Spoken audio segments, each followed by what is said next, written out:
Come to Central, just know that it's not gonna be sweet. You're just not gonna come to a championship team. You're gonna have to work, and you might have to build with us. Yeah, I could just say we blessed and highly favored from anything. I mean, God put us in a position. I'm really appreciative of that. But like you said, before this game, Coach was preaching. We are one game away from a lifetime, and the championship lasts a lifetime. So when we 30, 40 years down the line, we come back to Central for our homecoming or whatever, we're going to see 2022 Meac Conference champions, 2022 National Hbcu champions. So, I mean, that speaks a lot. And like you said, throughout this season, throughout the whole year, the bond that we built with these guys, my teammates, is going to last a lifetime. Some of these boys are going to be my best man, but all of them are going to be invited to my wedding. That's how deep the bond is, and how appreciative I am, man. Like, it's really a family here. Thank you, Jim. Appreciate your time. Thank you, guys. Brad's still here? Brad's still here? Brad? Take that.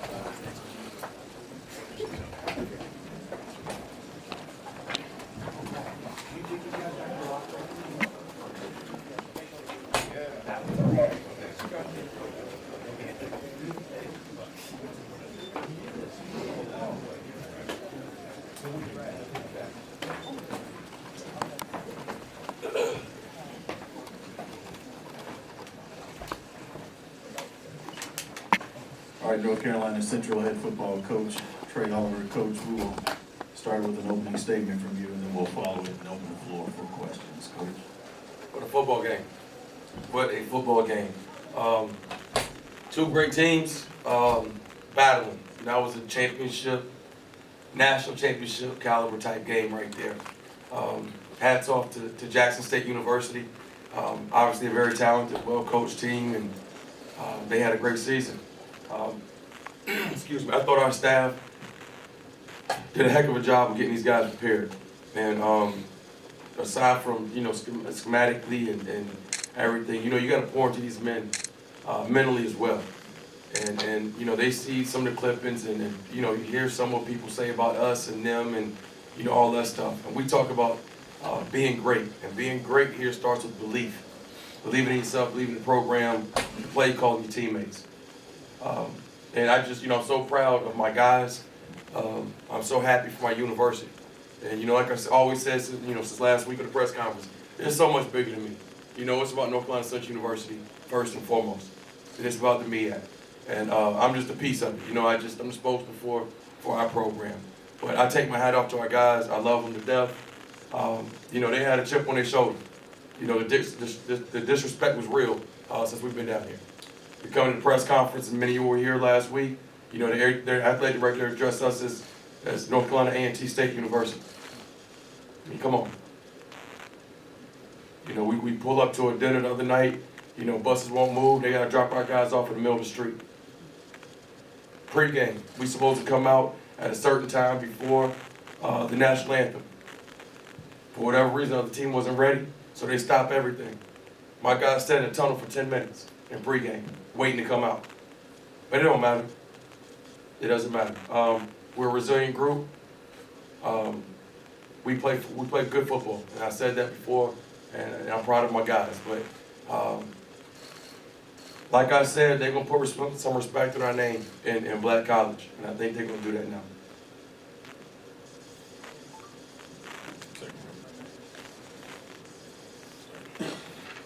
Mia Berry with Nccu. Coach, congratulations. Yes, ma'am. Thank you.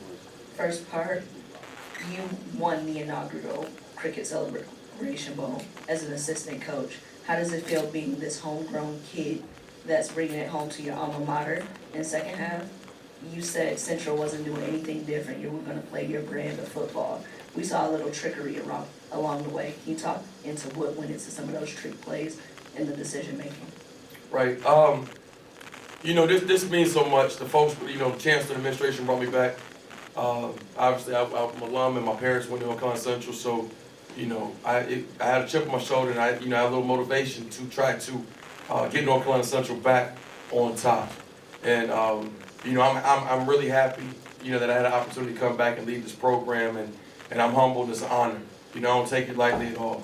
And as far as our game plan for the day, I told, folks, if we're gonna do what we do, and we run the football. And we're a physical football team, and it starts up front. So we let our guys, Mookie and Pee Wee, run that rock today. And, we saw some things that were open, and we were able to take advantage of. I thought the fake punt changed the course of the game. And then, obviously, the 2-point play late, throw back to Pee Wee. We talk situations all the time, and we got to be prepared for every situation when it comes to this game. So that was a play we've been running for a while, and thought it was there, and the guys executed it. Coach Ernest Riggs, MTNV Sports. I'm sorry, where are you, buddy? Oh, okay, I'm sorry. You noticed all the disrespect, right? And if you were able to kind of talk to us about it, that means you noticed it, you saw it. Did you point it out to your team before the game to let them know what was going on, or did you just? They saw it. They the ones sitting on the bus. They the ones that got put out in the middle of the street. They saw it. They saw that we were sitting in the tunnel 10 minutes before we come out. Everybody in America has a script that we go by. All right, we play on national television.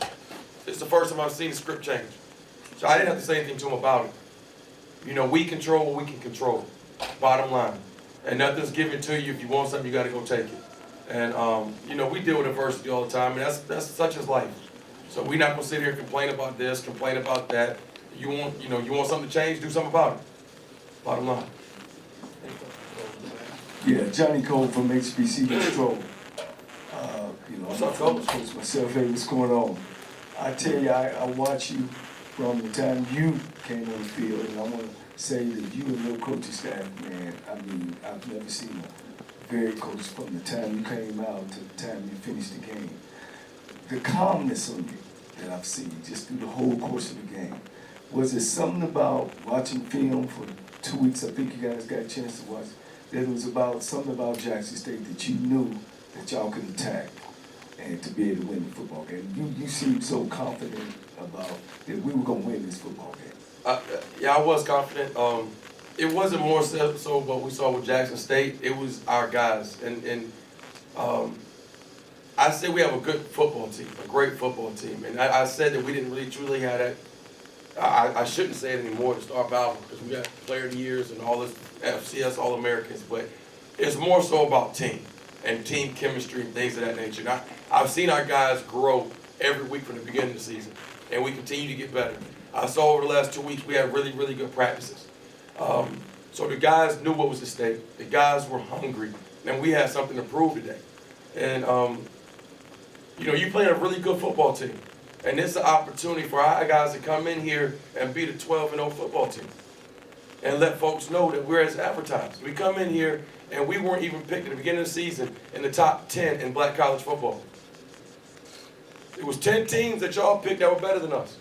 So our guys had a chip on their shoulder since August. Now, schematically, when we come in here, we knew they liked to bring pressure. We knew they were a very physical football team and they were athletic. So that's when we had more of the quarterback design runs to get the +1, to get an extra hat in the run game. But I thought our game plan was unbelievable. I thought Coach Matt Leone, my offensive coordinator, did a great job. For us to rush for 276 yards on those people right there, that's what I'm talking about. That's what I'm talking about. So, and it starts up front with the offensive line. And, but I'm very pleased it wasn't more so about Jackson, it was about North Carolina Central. Hey, Coach, Kendrick Marshall, HBcu Sports. Where you at, buddy? Oh, sorry. Yeah, start the game, you guys took deep against Travis Hunter, you got a big play. You guys ran right at JSU, interior front, which has been the strength of their team for the last 2 years. What message did that send for you guys to be so aggressive on those 2 moments? Okay, again, it was about us and about our game, what we do. And we weren't going to run. I respect Travis Hunter. He's a great football player. But at the same time, we can't go 60 minutes and not throw at him. Okay, so it wasn't like we were just trying to take a shot at him to prove anything, no. That's what we, the progression, that was open. The receiver we had a good throw, great catch. Running the ball in between the tackles. Again, like I said in the press conference, we're going to do what we do. And, we got a strain with the offensive line. We can't put in a whole new offense. So at some point, offensive line is going to be all against them. You got a strain and win your one-on-one battle. And guys took pride in what they were doing. and we executed. Coach Raphael Haynes with the 3-point conversion. Raphael Haynes with the 3-point conversion. You talked about how media, viewers learned about you all. But what did you learn about your team, not just your team, but yourself as a coach this year? How can I say this and be humble? I said, man, I've been a part of really good teams, and I've won championships, and I learned from one of the best, Rod Broadway, Sam Washington. Them dudes like my dad, my fathers. Got a lot of respect for me. Buddy Pugh and I are very close. So I've seen the formula, I've seen what it takes. And I've been around really good teams, and I've won championships in 3 different conferences. Black College National Championships in the SWAC, CIAA, and the Meac. So it's about, sticking to the formula, getting good, really good people with you. I knew the guys that we had in that locker room. So, I really didn't learn anything. Them guys, I've seen them. I know them. I know they're hard. I know what they're about. We recruit them. And they babies. They young. We got both of these guys coming back next year. They're not seniors. You look at that roster.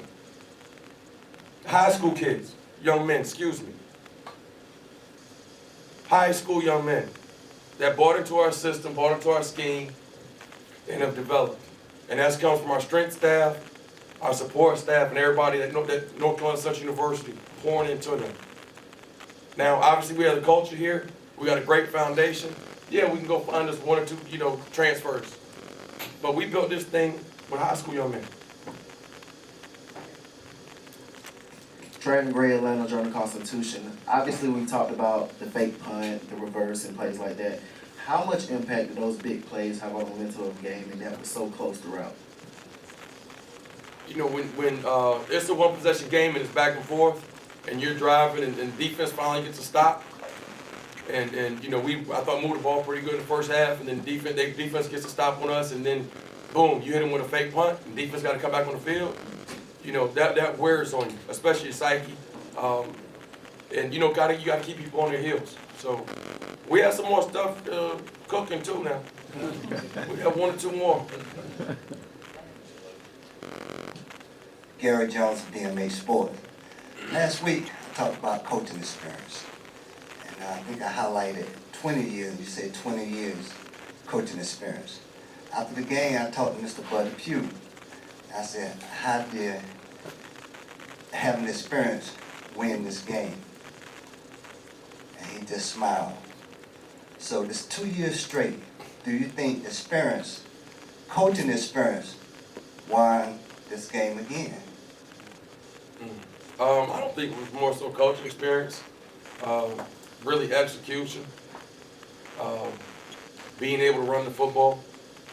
They rushed for 68 yards to our 276. They threw the ball for 349. Okay, you're gonna win games throwing the ball, but to win championships, you gotta be able to run the ball. Okay, when you run the ball, you can keep Shador off the field. That was our game plan. How do you stop him? How do you stop their offense? Keep him on the sideline. We had 38 minutes of time possession to their 21. So that was the game plan. First quarter, 10 minutes to their 4 minutes. So they beat us time possession in the 4th quarter. But that was the game plan. If I can run the football and keep them on the sidelines, we're gonna be in good shape. Stephen Gaither, Hbcu game day coach. Congratulations, you told us back in Norfolk a couple of months ago, and we are. But talk about Davius. You guys will be forever linked. Just talk about what it was that you saw in him initially, and then today when the game was over, kind of, I'm guessing this is coming to fruition. When you get a chance to see him, you see how mild-mannered he is, how humble he is. Obviously, he has all the physical attributes to be great, but he's a leader, and he's definitely not gonna get too high, get too low. Just a great young man. And he's a warrior. The kid had surgery on his hand 2 weeks ago. All right, we broke his finger the last game of the season. Bad snap, reached down.